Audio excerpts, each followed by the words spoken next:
Hello, everybody, and welcome to episode 12 of the Hangar Talk podcast. Today, we're going to be talking about the P-26 Peashooter. Joining us today to help talk about this wonderful airplane is Mr. Adam Estes, a docent at the Planes of Fame Air Museum with a superior knowledge of aviation and a lot of things historic. And he is a really great friend of mine and an awesome person. So, everybody, we hope you guys enjoy this episode today and let us know what you think. We will talk to you guys on the back end. We hope you enjoy it. Hello, Adam, and welcome to Hangar Talk. Thank you. Thank you for having me. Hey, it's my pleasure, sir. How are you today? Well, doing pretty good. It's always a good deal to talk about a lot of these airplanes or any airplanes in particular. So, in general. Yep. So, everybody, Adam, let's do a quick background with you, sir. What got you interested in aviation, and let us kind of tell people watching why you're doing what you're doing.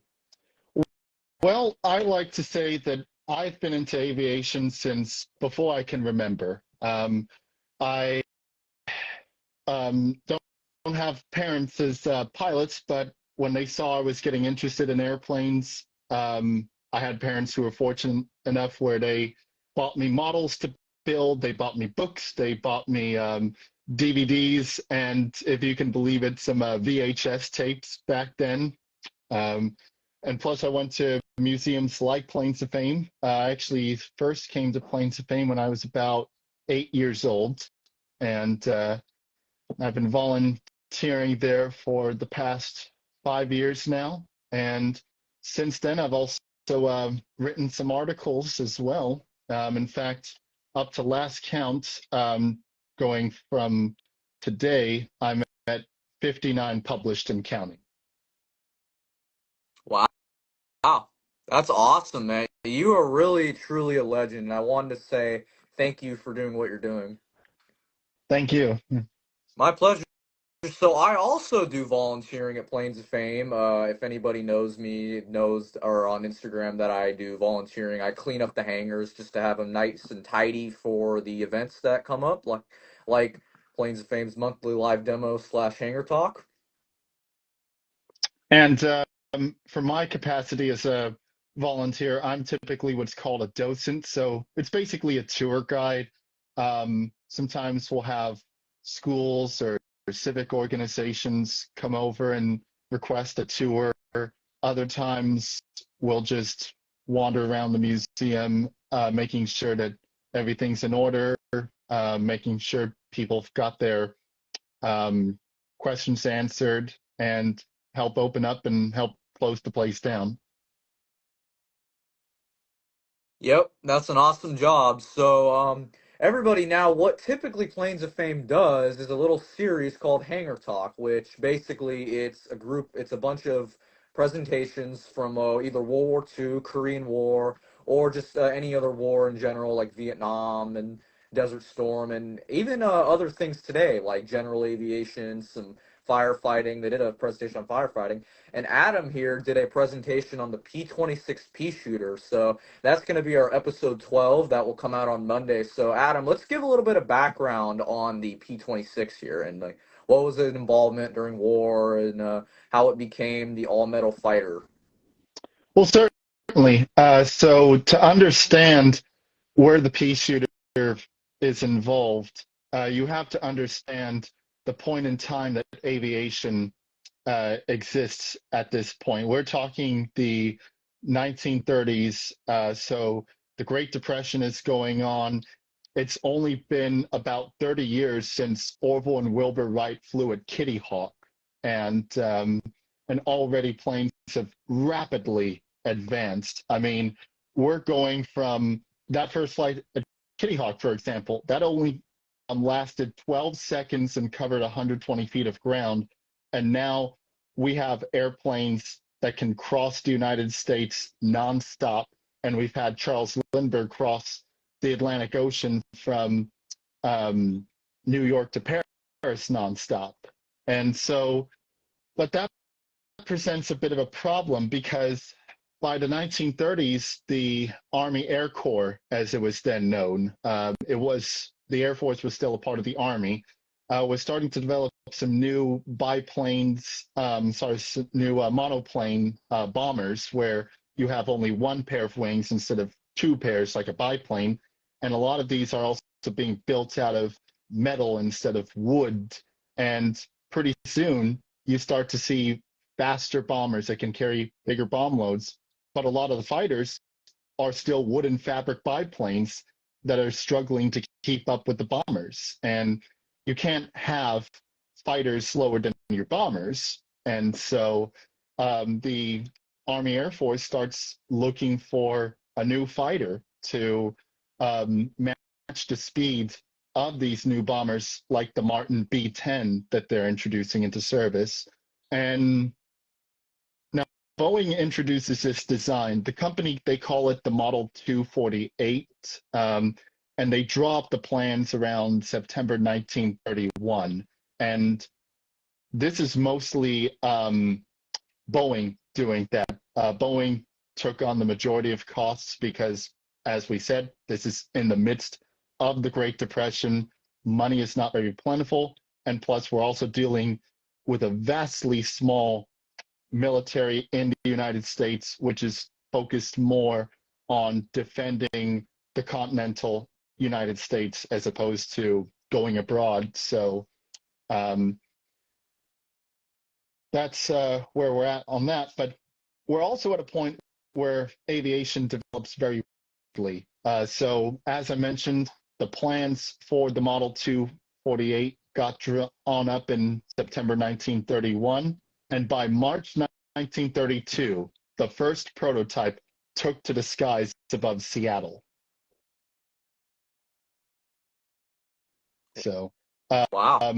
yeah, so later on, Boeing develops these three pre-production prototypes. They're called the XP-936s. One gets sent to be evaluated by the Army Air Corps, another goes to be tested out by the Navy, and another is being tested out for operational or service training. And they find that the design works pretty well. And so the Army Air Corps introduces them first as pre-production aircraft, which they call the Y-1 P-26. And then later on, when they're standardized into service, it becomes the P-26. So, Wow. Really um, interesting there. And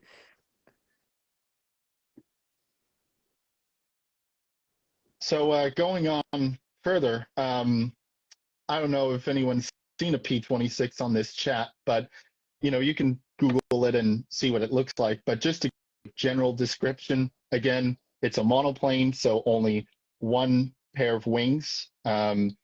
It's also an all-metal construction, so there's no fabric, no wood in the structure or the skin of the airplane.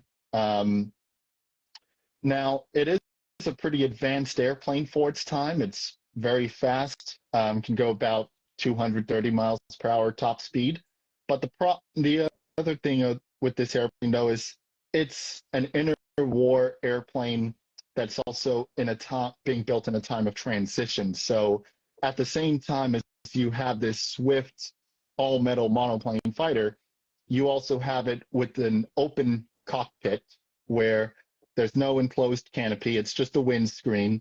And there's bracing wires from the fuselage to the wings. And the landing gear is actually fixed in place. It doesn't retract into the airplane. But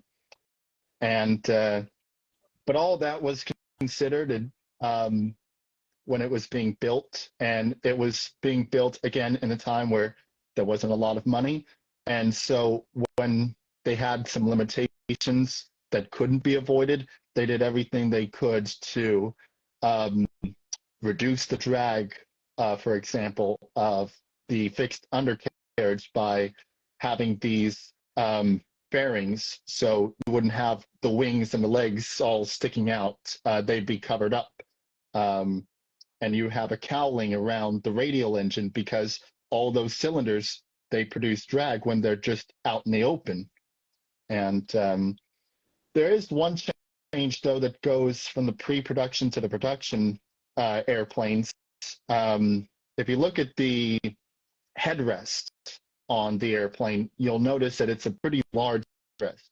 Well, that's because on the pre-production example, they actually had a smaller one, which worked with biplanes because if you had an accident where the plane flipped over on its back, the top wing of a biplane would kind of help soften the blow. But the problem was when you have a monoplane with an open cockpit and a headrest, there's not much protecting the head here. So Boeing added a taller headrest, which acted as a sort of roll cage, if you will. So basically, the headrest would strike the ground before the pilot's head would. And another thing about the Peashooter is that when we go at the museum and talk about it with our guests, people will say, well, where are the guns? Because you don't see them in the wings and they're not obvious on the fuselage. Well, the guns are actually inside the body of the airplane. They actually lay on the cockpit floor with the ammunition stored under the cockpit and fed through belts into the guns. And the guns, they are synchronized with the propeller. So when you're firing the machine guns, you have the propeller blades spinning and you synchronize the machine gun so that it only fires bullets when the blade is not in the way of the barrel. And that goes all the way back to World War I, so that was already proven concept by the time of the Peashooter. But the Peashooter could also carry a small amount of bombs on the belly of the airplane between the landing gear as well. Awesome. That is a really interesting thing period about the Peashooter. And also thing is too, P on all the aircraft. If you guys notice the P actually means pursuit because it was designed to pursue the enemy in combat, like chasing the Bf-109s, the Focke-Wulf F-190s, the German aircraft that were used by the Luftwaffe back then. So it's a really interesting story. And what kind of performances back then did the pilots, or excuse me, how effective was the aircraft flying? Like, was it a heavy control airplane, or was it light on the controls, or did it have like just kind of hard settings to fly it? Like, So that's a good question. The airplane was fairly agile, so it was a bit lighter on the controls. Um, One issue with the P-26, however, was that for its time, it also had a very fast landing speeds. That when you were landing the airplane, you're coming in at speeds higher than you would in most biplane fighters, and you're also doing that with a narrow track landing gear. And so sometimes if, say, a wheel brake would get locked, that could cause a ground loop where the plane um, basically it gets thrown on its back or it spins round. And so it was sometimes thought of as a very squirrely airplane to fly, but from what I understand of the pilots who wrote about their times flying it, when they flew it in the air, uh, a lot of the pilots had nothing but good things to say about its performance in the air. It was very fast for the day and it was very maneuverable at that point. wow, that's really interesting. That's a really interesting thing to know about. And did it suffer from compressibility? Because the MiG-15 that Chris Fahey mentioned, and also World War II airplanes, suffered from compressibility. So it actually didn't because it just wouldn't approach the speeds where compressibility would be an issue. Um, Now, if you guys don't know what compressibility is, it's basically when an aircraft approaches the speed of sound, the air over the wing and control surfaces gets disrupted, and with that disruptive air, it can actually lock the control. So let's say you find, that you're above an enemy and you want to dive down in your P-51 or whatever. Well, if you're going, approaching almost 500 miles per hour closing speed or something, then, you try to pull back and you find you can't.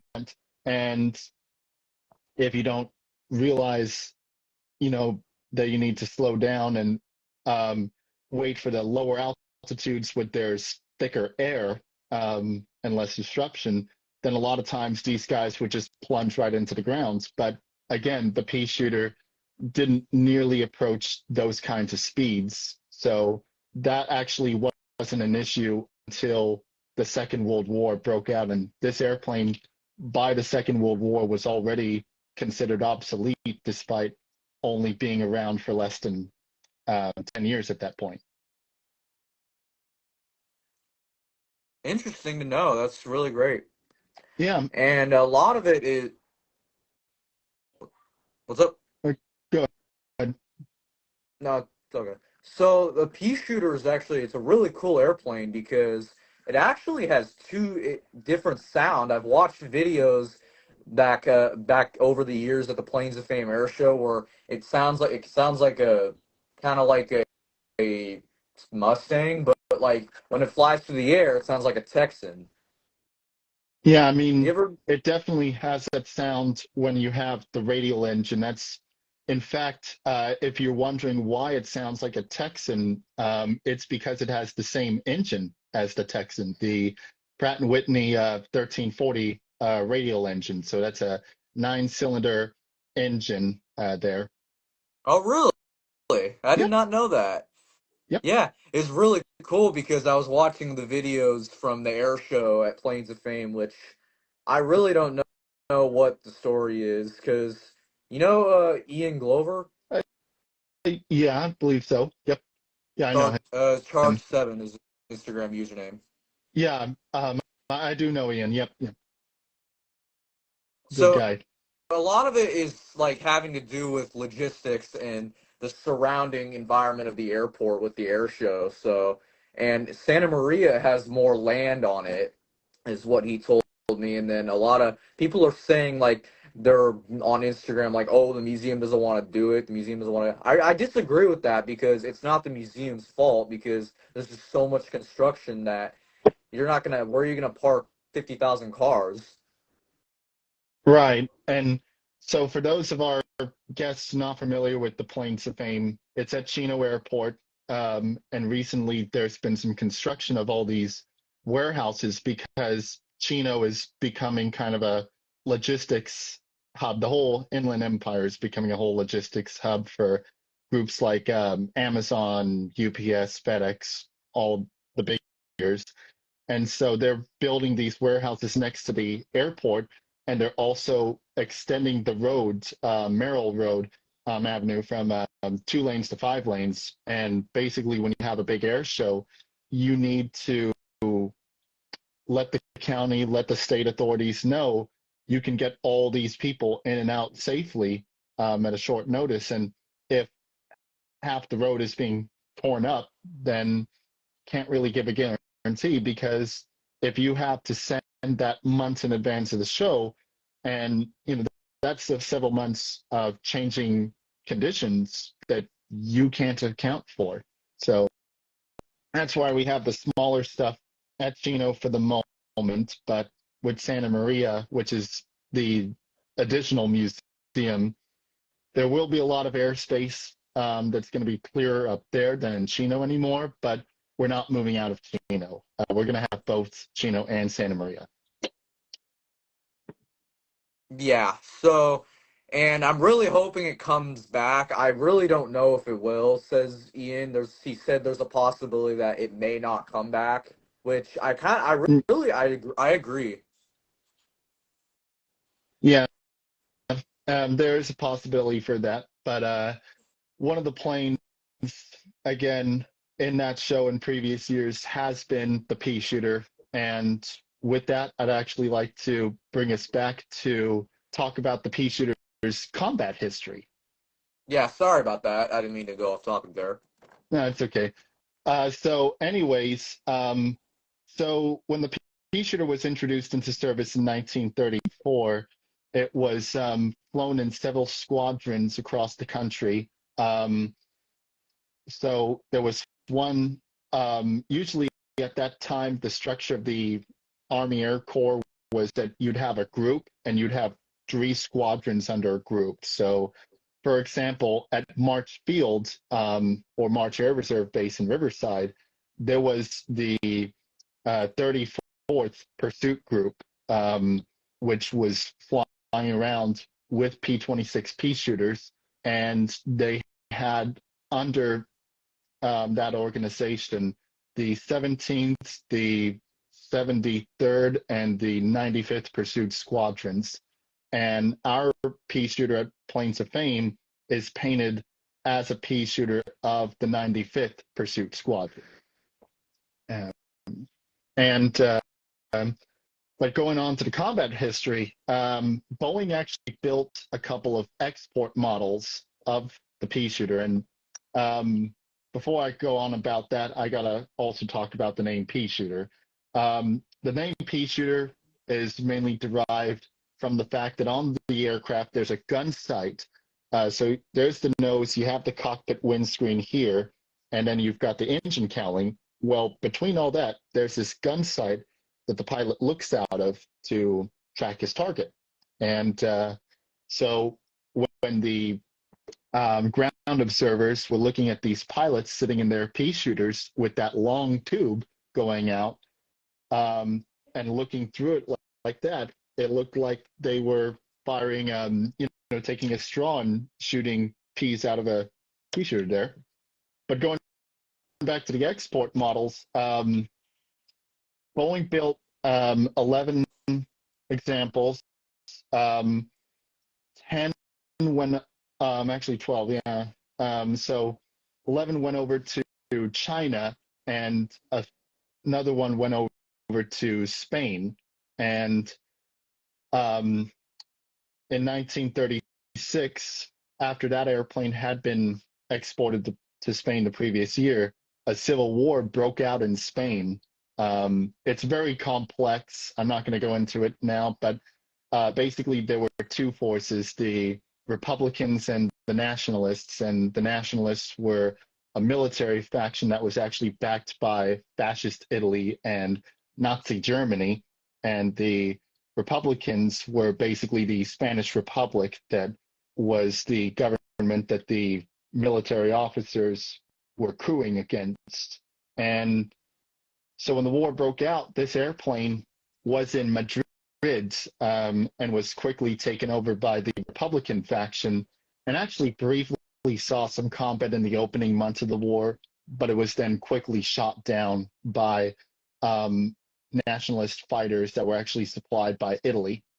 Over in China, though, they did see more success, particularly when the Japanese sent their bombers over to Nanking, which is now known as Nanjing. And the pea shooters over there, the export models were called Model 281s, were very successful for a time, but eventually there was only at max 10 airplanes operating, and over time they were damaged in combat and in accidents, and their supply of spare parts and maintenance was limited. So eventually the Chinese got their hands on other aircraft, and the pea shooters were then phased out. But not before the pea shooters actually got to fight a precursor of the Japanese Zero, the Mitsubishi A5M, which the Allies in World War II would call the Claude. And that was actually Japan's first carrier-borne monoplane fighter. Interesting. That's really nice. Really awesome. Yeah, Thank you for that. and then when the outbreak of war happened with Pearl Harbor, there were some pea shooters in Hawaii that got strafed by the Japanese and destroyed there, but there were some pea shooters that managed to fight back in the Philippines with being flown by Filipino pilots. At least four airplanes in the Philippines managed to actually go up against the Japanese. They were led by a Filipino fighter pilot by the name of Captain Jesus Villamor. And Villamor himself was able to shoot down two Zeros in a pea shooter. And at one point, they also shot down a G3M bomber, which the Allies called the Nell.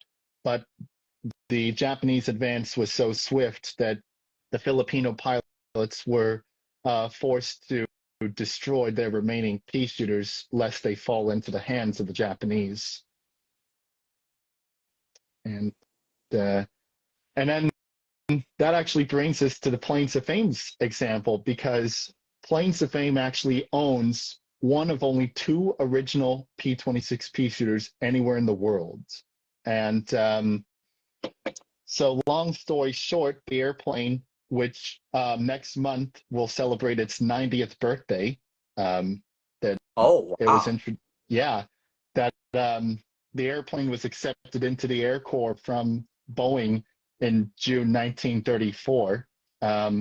It flew with a couple of fighter groups. One was the first pursuit group out at Selfridge Field in Michigan, and then there was the I believe the 20th pursuit group down at Barksdale Fields in Louisiana. And those of you who are fans of bombers like the B-52s, B-1s will definitely be familiar with the name Barksdale. But then at that time, the Peashooter was being phased out by the late 1930s. We had designs like the Seversky P-35 and the Curtiss P-36. And this was also around the same time that overseas, Germany was building the Bf-109, Britain was building the Hawker Hurricane, Japan had the aforementioned A5M Claude, and the Soviet Union was developing the Polykarpov I-16, which saw some early service against the Germans during Operation Barbarossa, as well as earlier efforts in China and Spain. But the museum's pea shooter was then shipped from the continental United States to the Panama Canal Zone. And at the time, the canal was actually owned as a territory of the United States in Panama, and they had several military bases there. And in fact, when the U.S. got involved into World War II with Pearl Harbor, the P-26s would actually patrol both the Caribbean and Pacific coasts, trying to find any potential German or Japanese subs that were trying to mess around with the canal, but they never found anything. And later on, the surviving examples, including the museum's pea shooter, were sold to Guatemala. And how they got to Guatemala, which is in Central America, is a very interesting story, because the Americans were trying to get some new airplanes like P-38s, P-40s, P-51s down in Panama. And the American personnel down in Panama were eager to make the sale. But at the time, Congress had this restriction where you couldn't sell fighter planes to countries like Guatemala.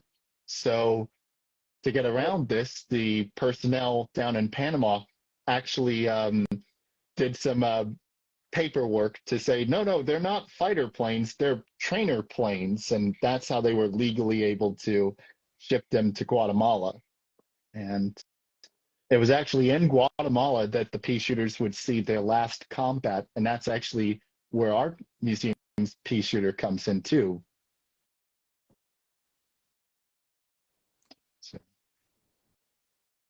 Wow. That's yeah. really interesting. That's really amazing. So And going back to the yeah. P-36 and the P-30 and the P-35 real quick, were there any Mhm. differences between the aircraft in regards to like how they were operational during the war, or were they the same basically because they were close in modeling numbers and how they were able to perform?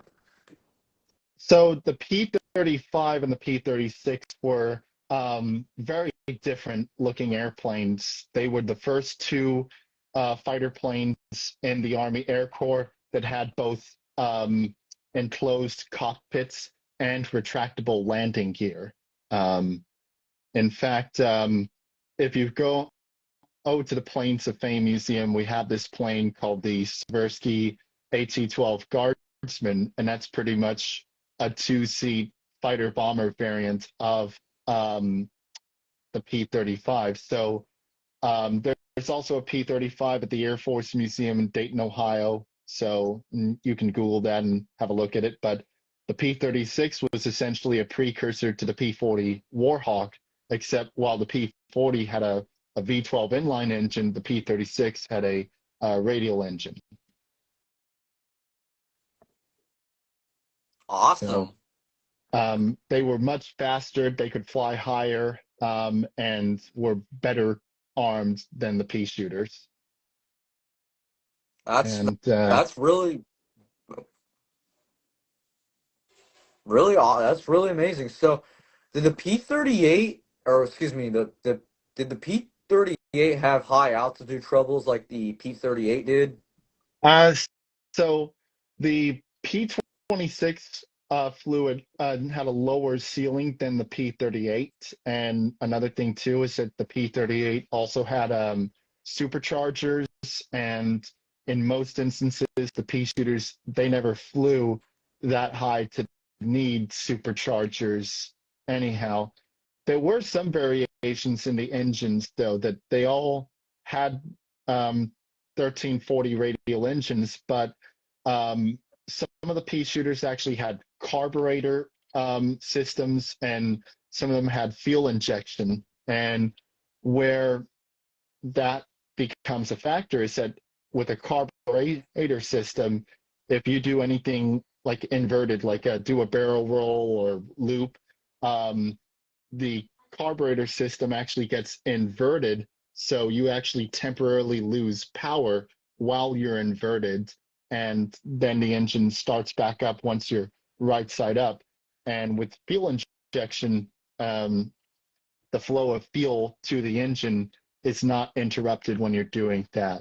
So that actually um, was a bit of a factor in the Battle of Britain, where the German Messerschmitt Bf 109s had fuel injection in their engines, but the British Hawker Hurricanes and Submarine Spitfires had carburetor floats in their planes, so they couldn't always dive to the same um, level as the 109s, but they managed to figure out a way so that you don't have the float in the carburetor um, goes up so much, so you can basically keep a lid on the carburetor system and not have your engine temporarily shut down.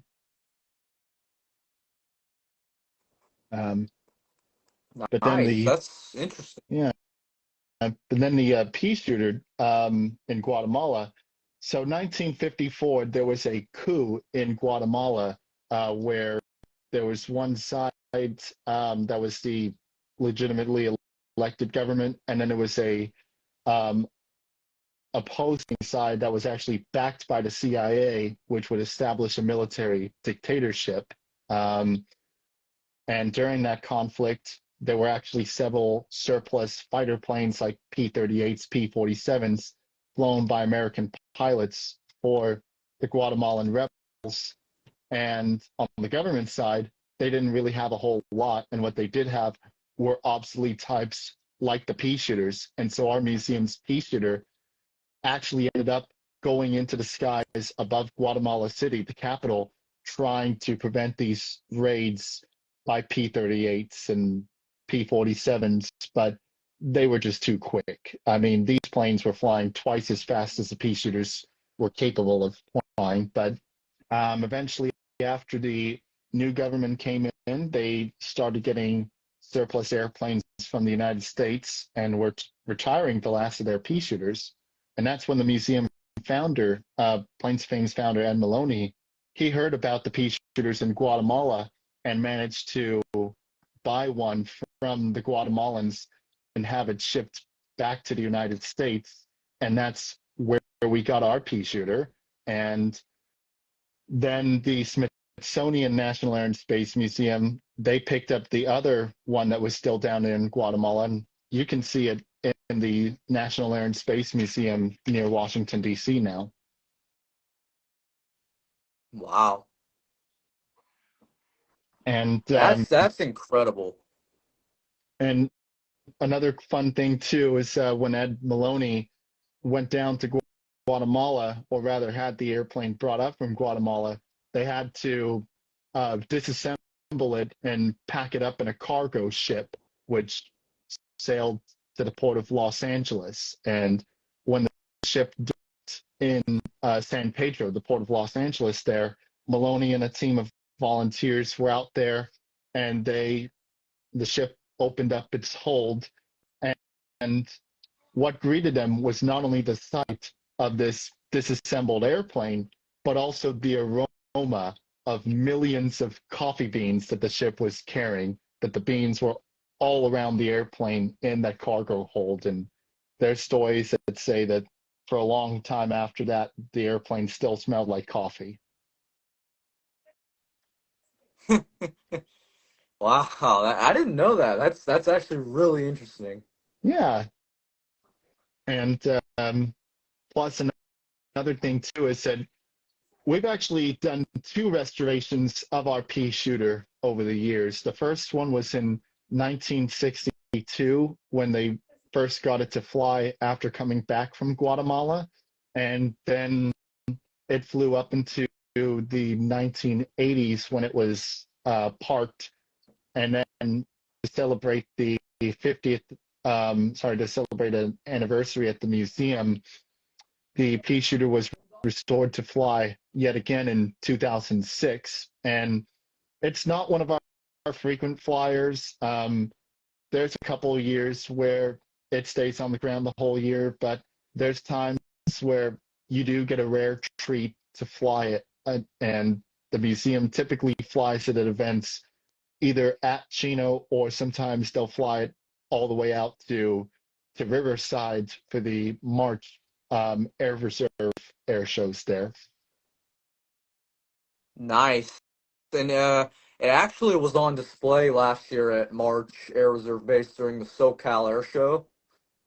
Yep, that's right. And I believe that was the first time the airplane flew since the last Chino Air Show in 2019.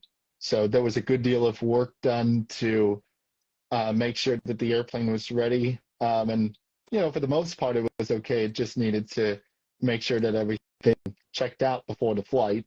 And um, and then in March, about 2 months ago now, we did a hangar talk and a flight demo where we flew the Peashooter. During that day, it had there was a light rain, and we were concerned that the airplane might not have a chance to fly, but um, the weather cleared just enough to where, even though it was still largely overcast, they decided it was safe enough to go up, so they pushed it out of the hangar and fired it up. Nice. And yeah, I And unfortunately wasn't there for that, but I did see a lot of great images taken by the many talented aviation photographers there. yep, and one thing that's also cool about the P-26 Peashooter is that the Peashooter is actually started externally. Now, how you do that is that there's that you have a crank that a mechanic will actually plug into the airplane, and you crank the air over, and it kind of winds up, goes like yeah, yeah, yeah, yeah, yeah, and like that. And basically, the more turns that you get, the faster it goes, and you'll actually see the airplane rock back and forth when it does it, and then they pull it out and fires up. It's a pretty awesome show. but they call Yeah, it a I've always inertia want. starter. Yeah, I've always wondered what that was used for, and I'm glad you brought that up. Thank you for informing me. I've seen it before, but I've never really known what it was for. So yeah, thank you for that. Welcome. And there was a few other airplanes that had options for inertia starters going into World War II as well. For example, BF-109s could actually be started with inertia starters with the mechanic standing on the wing and cranking it over. Nice. So, yeah, and tell him about the presentation you did at the museum because he actually did a really amazing presentation that we got told about at a meeting for the volunteers. Yeah, so much of what I talked about during that presentation was kind of what you just heard me spiel on about right now, just about the general history of the airplane, providing context for when it was designed and developed, what it did when it flew around, and then kind of um, how we got to um, have one of the last two remaining examples in the world. Um, I also, as I mentioned before, I write articles, and in the lead up to that event, I also wrote an article that you can find on vintageaviationnews.com about the Peashooter. Nice. And I'm gonna tell everybody to, or make sure to tell everybody the link. So vintageaviation.com. Vintageaviationnews.com. Got it.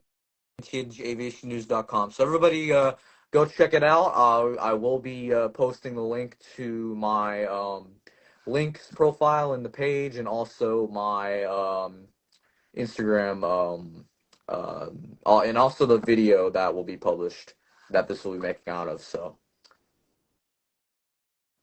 Good. and speaking of Hangar Talk, actually, I've told everybody this. I've told you before. I'm also working on a presentation about the Tuskegee Airmen. Yeah, I'm looking forward to that. Yeah, and it's really coming along great. I'm reading three books right now: the Who Was series book, and then a memoir, and then a Tuskegee Nurse. Yeah, very good. And uh, there was also been a lot of documentaries where they actually interviewed several of the Tuskegee Airmen. For example, on the History Channel, they used to have a show called Dogfights where they talked about all kinds of aerial engagements and would talk to the fighter pilots who did. And they had a whole episode dedicated to the Tuskegee Airmen where they basically recreated their dogfights and had these guys sit down and explain, that whole story. Wow, nice. Yeah. Is it currently on TV right now? Well, it was originally aired about 15 years ago, and I think you can find it on YouTube actually. Okay, awesome. Yeah, and there's plenty of other Tuskegee Airmen articles and interviews out there. In fact, at the Plains of Fame, we would actually host a couple of Tuskegee Airmen at the museum ourselves. One of the more frequent Tuskegee Airmen to speak was a gentleman that I had the privilege of meeting several times, Lieutenant Colonel Robert Bob Friend. Um, he later on had a whole career in the Air Force after World, but he flew P-51s in Europe with the Tuskegee Airmen. And in fact, if you're familiar with the Palm Springs Air Museum, the P-51 Bunny, which is got the red tail and everything, that's actually painted in the markings of the P-51 that he flew in combat. Nice. And I've seen Bunny fly many times at I saw it at El Centro and SoCal, March Air Reserve Base. good looking airplane there. And, Sure is. And then the LA spotters in here says, "Hey Braden, hey yeah, Adam." So, how's it hello going? Joe, how you doing?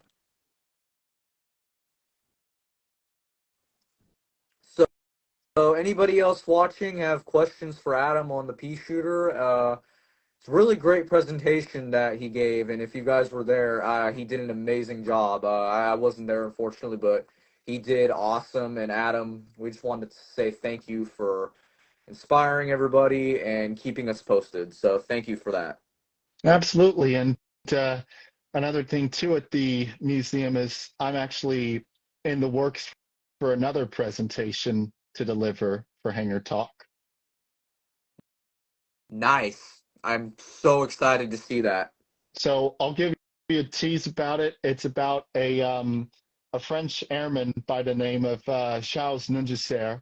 If you're familiar with the Planes of Fame, you'll know that there's a silver biplane that hangs from the ceiling with a skull and crossbones inside a black heart. That was flown by Charles Nungesser in the 1920s. And so I'm basically going to do a whole biographical presentation on his life, like what he did before World War One, how he became one of the French's highest scoring pilots of the war, and kind of what happened to him afterwards. Awesome, Adam, and I can't wait to see it when you present it. So, all right, everybody, that's going to wrap it up for episode 12 of the Hangar Talk podcast. Adam, thank you so much for joining on, and thank you for telling the story about this wonderful warbird. And thank you for having me, Braden. Hey, it's my pleasure, sir. Can't wait to see you in June for the C-47 presentation. Yep, that'll be great. I mean, Willadine is a good looking airplane too, and it'll be good to see it come up from uh, John Wayne. Yeah. Yep. Yep.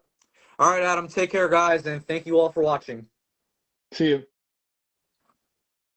Yep, bye-bye.